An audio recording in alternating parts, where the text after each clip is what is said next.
ಅಲ್ಲಿ ಧಾರವಾಡ ಸ್ಪೆಷಲ್ ಮಂಡಕ್ಕಿ, ಗಿರ್ಮಿಟು, ಸುಧಾಮ ಅವಲಕ್ಕಿ, ಬೆಳ್ಳುಳ್ಳಿ ಚುರುಮರಿ, ಮಸಾಲಾ ಟೀ ಮುಂತಾದ ತಾಲಿಪಟ್ಟು, ಬೆಣ್ಣೆ, ಚಟ್ನಿ ಪ್ರತಿಯೊಂದು ನಮ್ಮಲ್ಲಿ ಸಿಗ್ತೈತ್ರಿ. ಇಲ್ಲಿ ಧಾರವಾಡ ಸ್ಪೆಷಲ್ ಅಂತೇಳಿ ತಾಲಿಪಟ್ಟು ಅಂತ ಮಾಡಿದ್ವಿ. ಬೆಣ್ಣೆ, ಅದರೊಳಗೆ ಬೆಣ್ಣೆ, ಮೊಸರು, ಆಮೇಲೆ ಚಟ್ನಿ ಅಂತೇಳಿ ಅದ್ರ ಮೇಲೆ ಹಾಕಿ ನಾವು ಒಳ್ಳೆ ಟೇಸ್ಟ್ ಮಾಡ್ತೀವಿ. ಆಮೇಲೆ ಬೆಳಿಗ್ಗೆ 12ರಿಂದ ರಾತ್ರಿ 9:30. ಆಮೇಲೆ ಬೆಳ್ಳುಳ್ಳಿ, ನಾಟ್ ಬೆಳ್ಳುಳ್ಳಿ ಚುರುಮರಿ, ಆಮೇಲೆ ಗಿರ್ಮಿಟ್ ಅಂತ ಮಾಡ್ತಾ ಇದ್ದೀವಿ.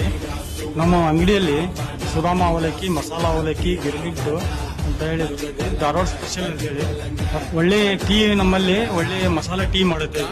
ಹೋಟೆಲ್ ಹೆಸರು ಧಾರವಾಡ ಮನೆ ರುಚಿ, ಭುವನೇಶ್ವರ ನಗರ, ಕತ್ತಲಗುಪ್ಪೆ. ಅಲ್ಲಿ ಧಾರವಾಡ ಸ್ಪೆಷಲ್ ಮಂಡಕ್ಕಿ, ಗಿರ್ಮಿಟು, ಸುಧಾಮ ಅವಲಕ್ಕಿ, ಬೆಳ್ಳುಳ್ಳಿ ಚುರುಮರಿ, ಮಸಾಲಾ ಟೀ ಮುಂತಾದ ತಾಲಿಪಟ್ಟು, ಬೆಣ್ಣೆ, ಚಟ್ನಿ ಪ್ರತಿಯೊಂದು ನಮ್ಮಲ್ಲಿ ಸಿಗ್ತೈತ್ರಿ.